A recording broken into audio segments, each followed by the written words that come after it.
ইতালির ঐতিহাসিক পর্যটন নগরী ভেনিস মার্গেরা জামে মসজিদের আয়োজনে বাংলাদেশি রোজাদার ও ইতালিয়ানদের একসাথে ইফতার ও দোয়া মাহফিল অনুষ্ঠিত হয়েছে।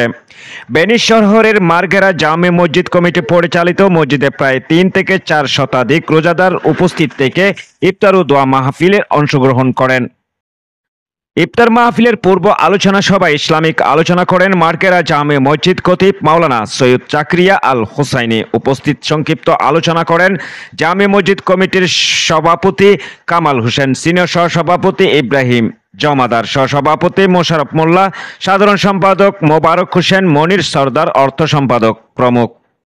পরে ইফতারে আগত রোজাদারদের স্বাগত এবং কৃতজ্ঞতা প্রকাশ করে শুভেচ্ছা জানান আয়োজকদের পক্ষ থেকে মার্গেরা জামে মসজিদের সভাপতি কামাল হোসেন। ইতালিয়ান এবং প্রবাসী বাংলাদেশি রোজাদার সকলের জন্য দোয়া কামনা করেন।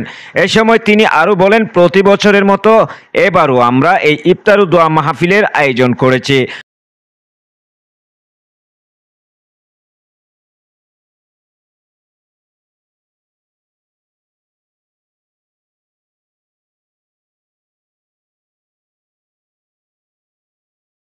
মূলত সবার সঙ্গে ভ্রাতৃত্ববোধ ও সৌহার্দ্যপূর্ণ সম্পর্ক সমুন্নত রাখতেই আমাদের সকলের প্রচেষ্টায় আজকে এই ইফতার আয়োজন।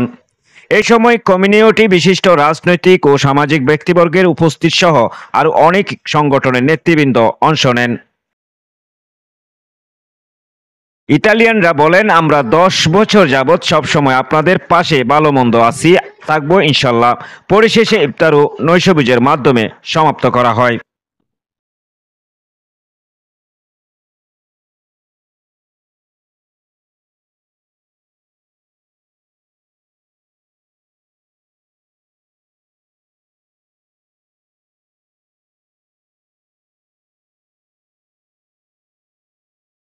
দূরে যে যেখান থেকে আজকে আমাদেরকে দেখছেন, আপনাদেরকে জানাচ্ছি আন্তরিক মুবারকবাদ।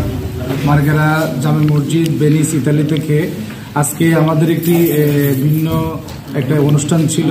বিশেষ করে আজকে যে ইফতার মাহফিলে আমাদের মসজিদে আমাদের চিত্তা মার্গেরার যে গির্জার পাদ্রী আসছিল, আজকে আমাদের সাথে ইফতার করছে। আমরা কি দিয়ে ইফতার করি এগুলো দেখার জন্য এবং আমাদের সাথে কি বাঙালি বাংলা নিউজ 21 চেতনায় সত্য প্রকাশে অঙ্গীকারবদ্ধ।